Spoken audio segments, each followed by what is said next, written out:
Greetings, everyone, from PhotoShelter World headquarters in New York City. It's what episode is this? 15? 14. I see it right here. Episode 14 of I Love Photography. If you have things you want to tell us, you can always tweet it to us at hashtag I Love Photo. Greetings to everybody who's watching us on our YouTube station at YouTube/PhotoShelter, or maybe you're listening to the audio podcast from iTunes, in which case, hello to you as well, and hello to you, Sara Jacobs. Hi, Alan. How you doing today? It's a little gloomy. It could be sunnier here in New York City. I know it is a little gloomy. Not great. Not great. You know, the PhotoShelter team did a little 5K race yesterday for leukemia and lymphoma. Yeah, some people on our team What's the deets on that? I did not participate, but I did see Instagrams from it, and it looks like everybody came back into the office today, which is a good sign. So they survived it. It's only 5K, so I mean, not that I could run a 5K. I'm just saying it's not like running like 5 people ran a marathon. Right. Well, neither you nor I participated, so we can't. I was there mentally. I was there mentally. Well, why don't we talk about photography since we're not very good at running? Let's do it. So starting off, you know, we always want to start off with the hard news, the hard photography. Yeah, every once in a while you come across a photo that kind of makes you stop. And hopefully that happens with some relative frequency. And I was looking on the New York Times, which is kind of my go-to news outlet, and I saw this photo that's accompanying a story about, it's just this tragic story. So this teen in Montana, 2 teens, saw, I guess there's this whole thing where you sneak into people's garages and you steal stuff from their garages. It's like a teenage thing. Yeah, teen stuff. Teen stuff. So this kid goes and sneaks into the garage. It's like him and his friend or his girlfriend or something like that. They see this garage that's slightly ajar. The kid walks in. The owner of the house had been robbed twice before. So in this sort of I don't know if it's stand your ground, if that's the proper term, but you know, defend your house. Some of these states have the ability to do that. Takes a shotgun, fires into the dark, kills the kid, so here was a vigil for the kid, and it's just a situation where this is tragedy, but the gods of light were like there for this photo because it's just perfect. You know, he shot it obviously wide open because it's at dusk. This sky has got this incredible blue. There's a little bit of really light blue in the background because of the cloud cover.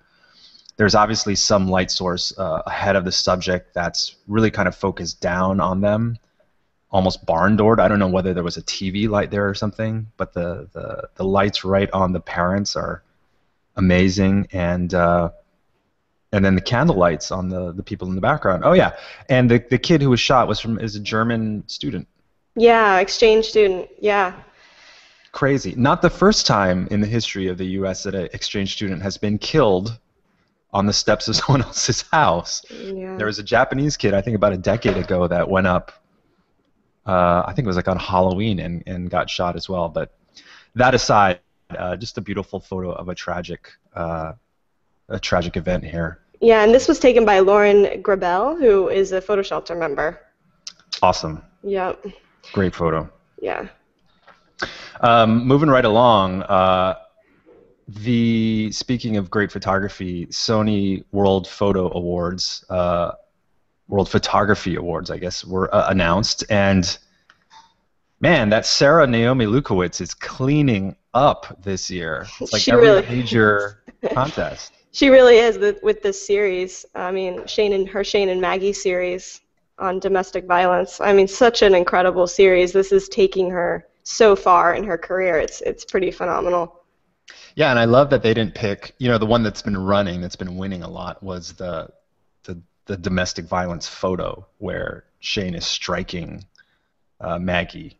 Mm-hmm. But in this case, it's him and the daughter at like a county fair or something. And again, just like this beautiful dusk light and the rides in the background. Yeah. Some great stuff. Yeah, I wasn't super impressed with many of the other winners, honestly. Wasn't as strong as last year.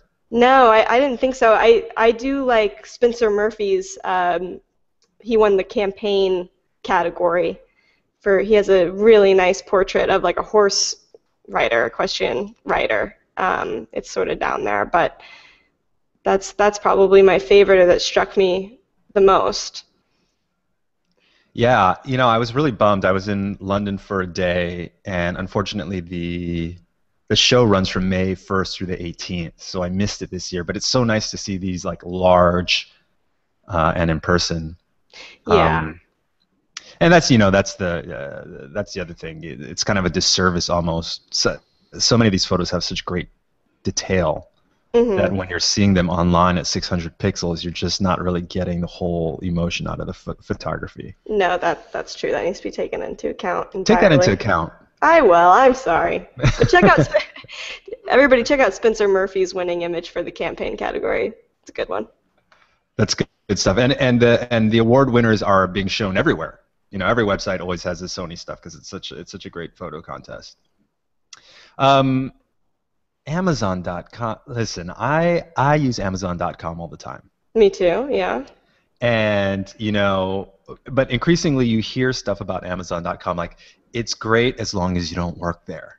That's what I hear. That's all these articles coming out, and some of these sites like Gawker would do like a call out, like anybody who's worked at Amazon.com and wants to tell us really what it's like to work there, and you get these exposés of just horrible working conditions and bad managers, and again, I mean, I love Amazon.com. I order from them like, I think last year, because I calculated it because I have that Amazon Prime thing. I think I had like 76 orders. Wow. More than one a week, which is kind of crazy. Yeah, that is crazy. So anyway, speaking of Amazon.com, they apparently applied for a patent, and some photography blog, I think it's DIY Photography, found this patent, and it's unbelievable. So the patent really describes shooting something against white seamless. And so people are up in arms because it's such a generic thing they can't believe. There's been obviously like a lot of problems with patents and patent trolls and people patenting your genes. Like, how can they patent your own genes? They're your genes. It's crazy. So they have this setup where they're showing a front key light and some background lights and a little platform to put the product on. But as some people pointed out, the patent is for an image capture device, aka a camera, equipped with an 85mm lens, shooting at ISO 320 at an f-stop value of about 5.6. Oh, wow. Okay, so, way to get specific. Yeah, patents have to be necessarily specific. You can't just be saying, I'm going to use an image capture device to take a photo of something. That obviously you're not going to get a patent on that. But I guess if it goes through, you're not going to be able to shoot at 320 f5.6 without violating this patent. Wow. That's like every product shot. I know, it's just ridiculous. Yeah, come on, Amazon. So, some of the comments were like, well, I'm going to shoot at ISO 319 to avoid the patent infringement. Yeah, why not? Shoot at 319. So at the beginning of spring training, what was that, like March or February or something? March, yeah. We saw the photos by Getty photographer Donald Morale, and he had gone out to, I can't remember which team it was, maybe the Nationals or something. And he took his drone out there, and he took some photos. Well, obviously drones have only become bigger. Even in the past quarter, it's kind of staggering. And as much as people don't want them to be called drones, they want them to be called quadcopters and whatnot.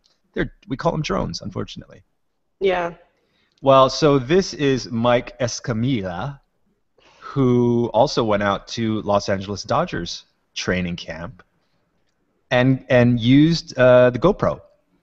So nothing fancy, but again, the cameras nowadays, when you have good light, you don't need a big DSLR.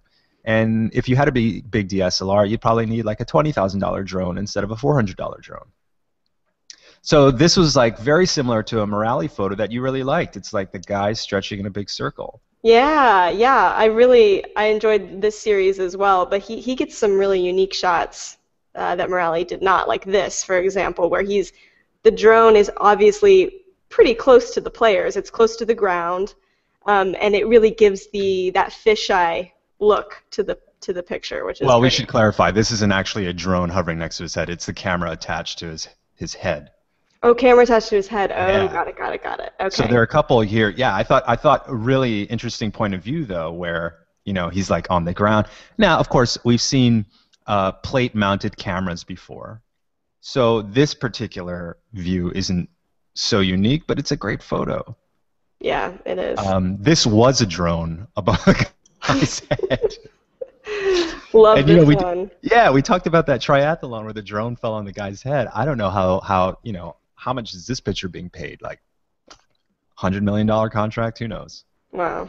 I don't know if you want the drone falling on that guy's head. No, you don't. But oh yeah, this one. So I guess the drone was just kind of hanging out in center field, and when the pop fly came, he just started tracking the thing. I mean, what a great photo. Yeah, great shot. So kudos to Mike for these really fantastic, different point of view photos at the Dodgers spring training. Really, really love those. Speaking of drones, National Park Service bans drones in Yosemite. As I think they should. There's too many people. There's nature stuff going on. They said that the sound of the drone is distracting. And you can imagine that you're rock climbing up a mountain, and all of a sudden this drone pops by you, and you lose your footing and you fall, and all is not well in that case. Oh man, yeah. So no, good call, National Park Service. Yeah, good call. And did you see this other thing? That again, not having to do anything with photography, but out in the California redwoods, people are going into the forest and chopping out burls of 2,000-year-old trees. Come on, people. Wow. You can't do that. No, you can't do that. They suspect that maybe it's like either collectors who know they can get a lot of money for furniture made out of it, or they're like drug addicts who know that they can sell the burls to furniture people for a lot of money and to fund their heroin or their meth or whatever it is. Whatever the case is. Either way. Don't do it. Just don't do it either way. Don't do it. Don't take your drone into Yosemite, and don't cut out trees that are 2,000 years old. That's my advice. Park 101. Hey, you remember we did that Luminance conference, was it 2 years ago now? It was, 2012. It's kind of crazy. So PhotoShelter organized a conference called Luminance, and I guess the intent was really to do a cross-section, a meeting place of technology, photography, business, etc. Whatever the case was, it was very well received. One of the speakers there, Kevin O'Connor from Fourandsix. So he is a former Adobe guy who partnered with Dr. Hani Farid from Dartmouth. Dr. Farid was one of the experts for forensic photo detection. So anytime you see an article where the North Koreans or the Iraqis were like inserting extra missiles or whatever, they would go to Dr. Farid and say, hey, is this thing real or not? And I think even maybe they were involved with the whole World Press Photo stuff this year, looking at whether photos had been manipulated or not. But it has been up to this point kind of in the realm of, you're a large organization that can afford to hire them, and there's some code that you have to run through, etc. And finally they said, hey, let's make this a consumer app to allow anyone to sort of use it. And they came up with a site called Izitru. Izitru, and it's spelled Izitru. Izitru. We call it phonetic, Sarah. Right. It's phonetic. Okay, I get it. And you wonder, like, why do they always have to come up with these wacky spellings? And my friend who's in the advertising business pointed out to me, there's a sci-fi channel, and they used to be SCI. FI, like sci-fi is spelled, and I don't know, 5 years ago they changed it to SYFY, sci-fi. And me and my friends were like, that's so dumb, why are they changing it? It doesn't mean anything. Well, it's because when you have normal spellings of things, it's really hard to brand. Because sci-fi is so generic. And when you go to, particularly when you go to other countries, it's like, well, what does that even mean? So is it true? I mean, is their way of branding? But, you know, when I initially saw the name, it was like, Izitru? Anyway, it allows you to upload a photo, and using their algorithm, which looks at all these different, you know, there's like 5 or 6 main parameters to tell whether a photo has been manipulated. It uses that technology, and it gives you a confidence score to say, it's like 80% probably okay. So there's no guaranteed way to say that this thing is definitely manipulated or not. It's just you got to use your brain a little bit. But it's cool that now if you find something in social media and you're like, that looks kind of faked, you can pop that image into Izitru and see for yourself, like the confidence score. Yeah, journalists need to bookmark this before they retweet any image they see. For sure. Coming in from live events or anything like that. Yeah, so hopefully the word will get out. It's free, as far as I can tell, for like a single image. I'm sure, you know, if you're the AP, you have a site license for the Fourandsix's technology in the first place. But in the meantime, cool little technology now for the masses. Hey, you love Visual Supply Company. I do, yeah. VSCO. Did we ever determine whether it's VSCO or VSCO? No, but I say VSCO. I say VSCO. You say VSCO? Yeah. That's cool. Okay, let's call it VSCO. Well, VSCO it stands for Visual Supply Company, and they just raised $40 million from the venture capital firm Accel Partners for purposes of building out their community. That's what they said. They want to like build out that community more, and I guess make it more of a social network of photography, which I think is great. Yeah. Yeah, they did a very smart thing from the very beginning, which was automatically, if you use VSCO to edit any of your images and then you want to send it out via Instagram or Twitter, it just automatically added the hashtag VSCOCam. So that hashtag is now, it trends, it's just a trending hashtag constantly because so many people are using this service to edit their photos on their phones. See, now when I use it, I always delete the hashtag. I do too, Alan. I'm not a hashtagger. I don't want that in my stuff. I know, same. But, you know, a lot of people don't notice it, and then they just click share, and then, you know, and then there's the hashtag. It's smart. And as we found, you know, we've pointed this out before, but prior to Instagram, there were something like 2,000 photo apps in the App Store. And many of them were very good, and many of them were very bad, but Instagram came along and ate everyone's cake in a lot of ways, and then got bought by Facebook for, you know, $1 billion or whatever the stock price was on that given day. But Instagram was the poster child for reinforcing the fact that photography is social, and if you don't have that social component, that community component, you're kind of just on an island by yourself. So I think VSCO going out, or VSCO going out and raising that money makes a whole lot of sense, and I wish them the best in building out their community. Because let's face it, Facebook, man, it's like you post on Facebook and no one sees anything anymore. I know. It's true. I don't know what their algorithm is doing to my statuses, but I don't appreciate it. Exactly.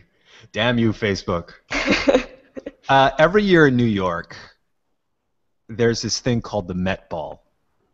And the Met Ball is, it's like a fashion. It's like fashion comes to New York, and everybody gets dressed up, and all the designers are there. And if you're not in New York and you're not in fashion, you'd have no idea about the Met Ball. But it's the kind of thing where, you know, you'll get people from Christian Dior hanging out with like Kanye, because that's the kind of event that it has. Well, we have another New York phenomenon called Humans of New York. And Humans of New York was invited to come shoot the Met Ball this year. Not only invited, but hired by Vogue. By Vogue, I've heard of that. Have you heard? I've heard of that magazine, yeah.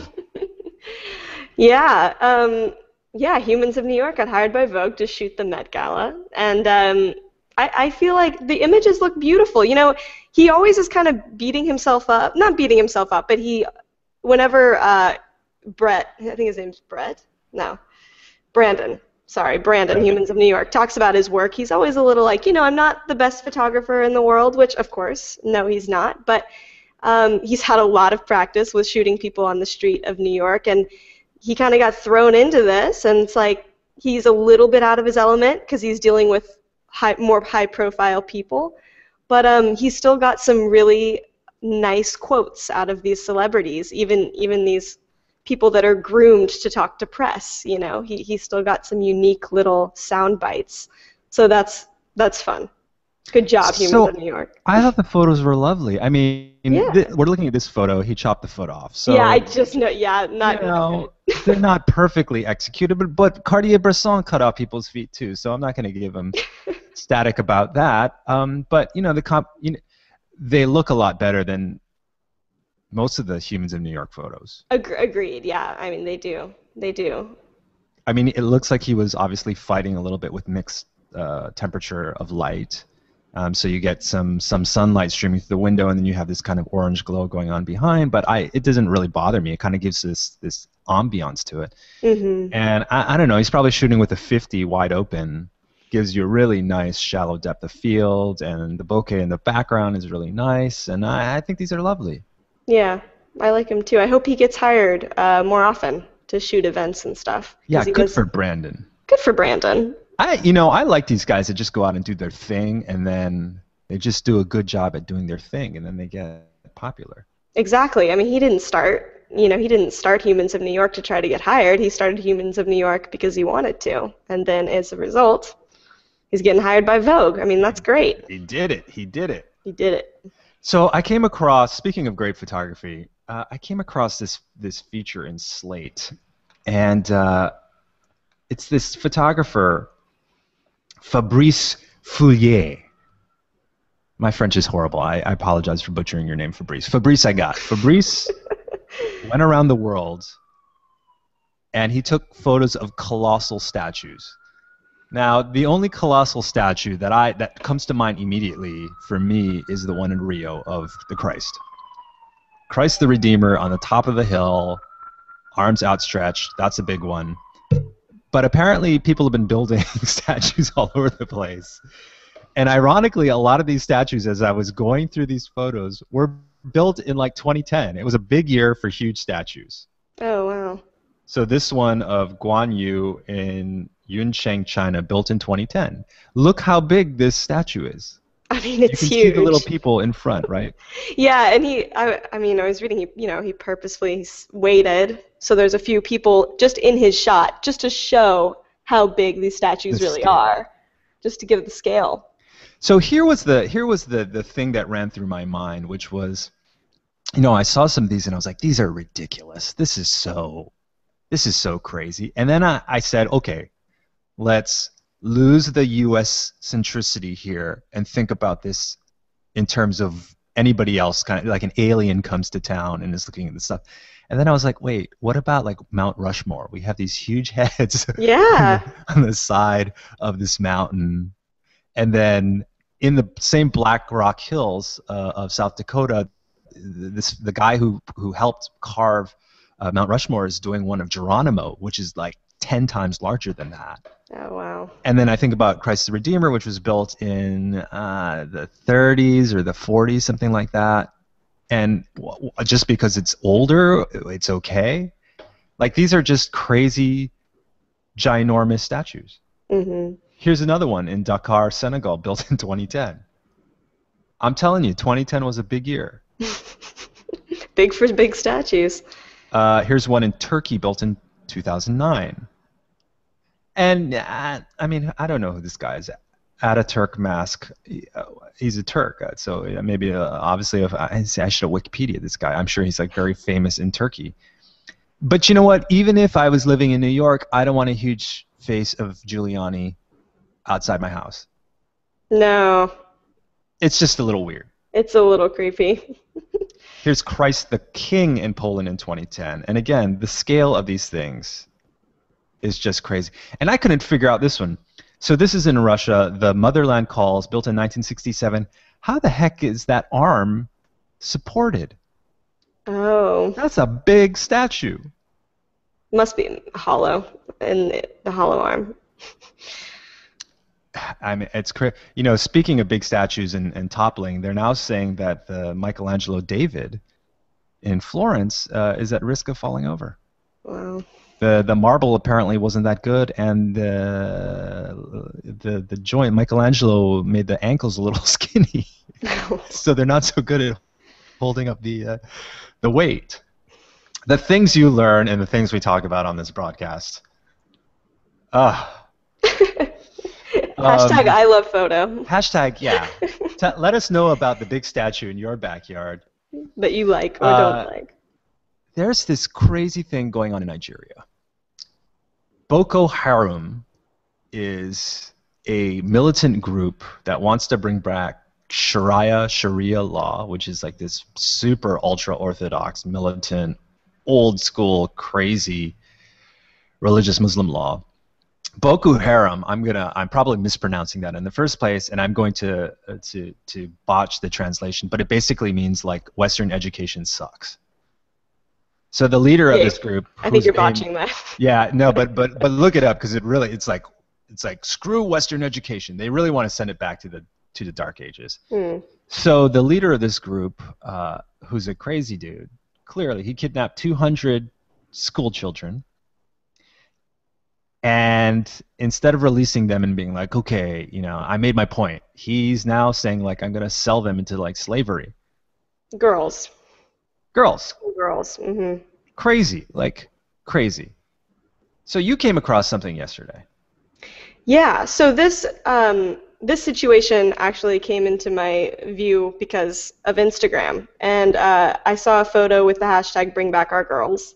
And I clicked on the hashtag and started learning about the social media movement that's happening to help these Nigerian women, you know, get them back. And I saw one image that looked familiar to me, which is the one on the screen now, and it's an Amy Vitale image. But however, it's not of a Nigerian girl. And the images for the Bring Back Our Girls campaign have nothing to do with Nigeria at all, and were shot by Amy Vitale. They were stolen, first of all. Yes, they were stolen from her site and used for this without permission. And so, Amy, yeah. She's not happy about it. She's not. No. So misappropriated and then misattributed. Not taken in Nigeria, not photos of the girls who were taken.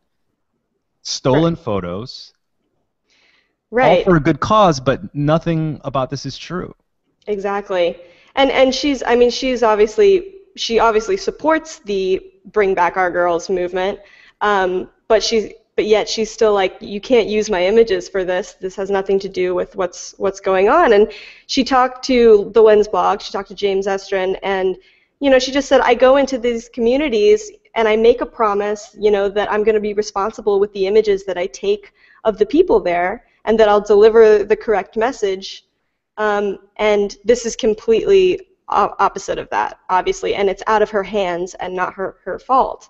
And she just wants to bring attention to it. She's, you know, how can you imagine having your daughter's image spread throughout the world as the face of sexual trafficking?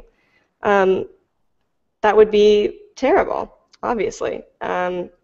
So this image that she had taken got tweeted out by the BBC and also Chris Brown, the rapper. And so it just spread like wildfire. I thought Chris Brown was in jail for beating up people too. So what? Don't give Chris Brown a cell phone, okay? Yeah. But yeah, that's not right. No, it's not right, and it's really too bad. It's just it's sort of mind blowing. It's sort of mind blowing that the people who started this movement didn't have the wherewithal to be like, maybe we should try to get a photo of the actual thing. Right, or of a Nigerian woman. Yeah. This woman isn't even. These girls that are being used for the campaign are from Guinea-Bissau, not Nigeria. So. I mean, this could have been shot in the U.S. I mean, it's just that you can't even tell, and there's no atmosphere environment that would tell you that's in Africa in the first place. I mean, it's a great photo. Right. But yeah, I mean, no drones in Yosemite and no stealing photos of not your subject. Hashtag I love photo. Hashtag I love photo. Exactly. Yeah. So, and here's another a great photo essay in the snowfall format on the New York Times. The Yes. Tale of Two Schools. Yes, this is a really touching story about two schools in the same borough in here in New York. One's a private school. It costs like $43,000 a year to go to. That's a It's a lot of high money. school. That's a lot of money, especially for a high school. And the other school is one of the poorest in the country. So, I mean, obviously, huge cultural differences, yet they're both located in New York. And 8 years ago, this project Classroom Connections got started, where the students from these two schools began exchanging letters, kind of being pen pals. And this year, they shared each other's stories and told each other's stories. So the students got paired up, learned about their partner's story, life story, or one of their most important, and then shared it with the rest of the students. And it just, these portraits are so beautiful, but they're taken by Ryan Pfluger, one of my favorite photographers, and he usually does environmental portraits, but these studio portraits of these students are just beautiful and paired especially with their words, and when they talk about their partner's stories, these students are just incredible. They talk a lot about taking care of each other's stories. Like, this is a precious thing to this other kid, and I want to take care of it and tell it correctly. It's just really, really moving. You know, the thing that sort of strikes me as we're going through these photos is you'd be hard pressed, other than looking at ethnicity, you'd be hard pressed to tell which student was from where. Yes, The clothing absolutely. is like the clothing is teenage clothing. You know, Yeah, yeah, exactly. I know. That's actually kind of a fun part of this that obviously isn't talked about, but just seeing what are these kids wearing. yeah. This idea of doing exchanges between the privileged and the less privileged, I think, is a fantastic thing. You know, a lot of schools are doing this kind of thing where the private school will pair up with the public school and provide additional tutoring, et cetera. My high school in Hawaii actually does this as well, and it's really sort of life-changing for the kids who aren't in the privileged situation. And it makes you really appreciate. You know, there's this whole thing about the bro at Princeton that was told to check his privilege, and then he wrote this whole essay on Oh why yeah. he shouldn't have to check his privilege and how he sort of missed the whole point of Yeah. checking your privilege. So yeah, I mean, I think when you're in a privileged situation and your parents are paying $45,000 for you to attend high school, that you have a nice opportunity to meet people that aren't in the same privileged situation. It's great, Yeah. and these photos are lovely. So great. Great story. We always want to end on a super happy note. Not that this wasn't a happy essay. I think this is a beautiful essay, and the photos are fantastic. But I think it was probably about 6 months to a year ago where social media was all abuzz with a dog that was dressed up as a human. And it was a Shiba Inu, so it's a Japanese breed of dog, a Shiba Inu. The dog's name is Bodhi, and he became known as the Menswear Dog. And Menswear Dog, what can we say about Menswear Dog? So this couple, David Fung and Yina Kim, they one day on a lark just dressed up Bodhi in men's clothing, and they started a Tumblr. And I think they said they started the Tumblr on Sunday, and by Monday they had messages from GQ and Anderson Cooper and all this other stuff. It's incredible.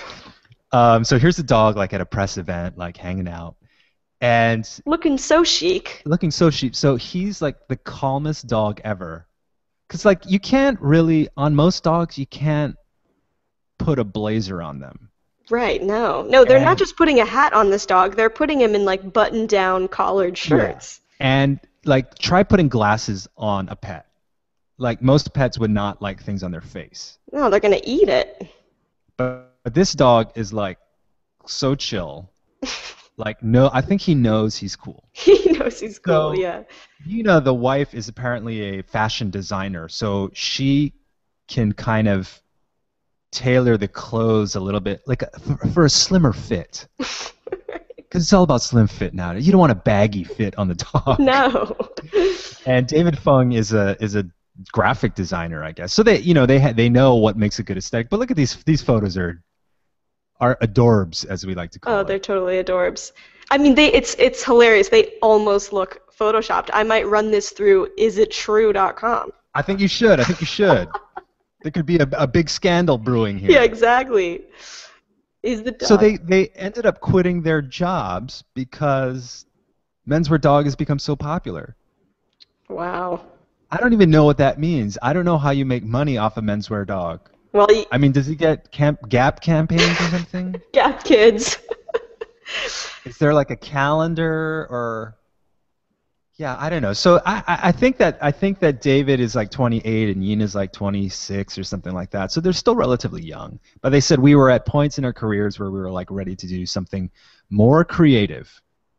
And I can't think of anything more creative than dressing your dog up and making clothes for it and then putting it on your Tumblr and making a living out of it. I know, pretty amazing.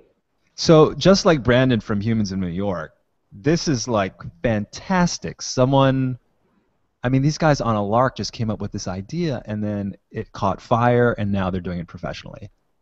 I'm at a loss for words. If I had a dog, I would try to go put clothes on him right now. Look at this baby Shiba Inu. So anyway, you have to watch this video. It's the cutest thing ever. The links will be on our blog at blog.photoshelter.com. And it's fantastic. Kudos to David and Yina for, again, coming up with an idea and executing on it. We love these photos. Menswear Dog, you're the boss. You are the boss. And so with that, do you feel inspired? Oh, you know what, Sarah? I wanted to bring up something. Last week we talked about two things. We actually started talking about Bob Crowley's new 55 film project on Kickstarter. Yep. And I think at that point he was at $320,000 of $400,000 with 3 days left to raise money to recreate Polaroid 55 type film. It's a Polaroid style that gives you a negative and a positive. And we were just praying that it got funded. And you know what? It got funded. They ended up raising $415,000. Met the goal. Production will hopefully start. They figured out all the formulation. They just got to figure out how to productionize it and get their tooling partners and shipping partners and whatnot. So I was very excited about that. I put some money into that. PhotoShelter put some money into that, so we'll get some boxes of film. And then at the end of last week's broadcast, we talked about the Wanderlust camera, which also was a Kickstarter project, which is a travel 4x5 camera. And I think during the broadcast, I raised the question of whether the new 55 film will work in the Wanderlust camera. Yeah. And it will. Amazing. And the Wanderlust camera was $149. So I ordered one. You did, huh? Did you get a lens too? Well, that's the next. Yeah, I have to go find a lens. So that'll be a challenge. But I do have a 4x5 camera, but it's like the big one with the bellows and all the movements.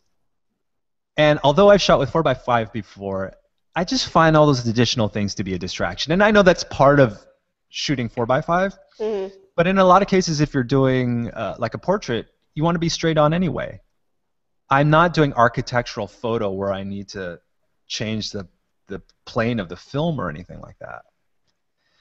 So I'm so intrigued by this Wanderlust camera, and I'm so intrigued for the potential to get this Polaroid film. And I think we should have a little Wanderlust New 55 party when we get all of this stuff together. Oh, we definitely should. Let's do it. I know you're down to shoot with this thing. Absolutely. So I'm very excited. So hopefully Shiba Inu, Menswear Dog, and the thought of New 55 and Wanderlust will inspire the masses to go out and shoot some great photos this week. But hey, Sarah, thanks for another great broadcast. Thank you so much, Alan. So for Sarah Jacobs, this is Alan Murabayashi signing off for I Love Photo. We'll see you again next week. Bye-bye.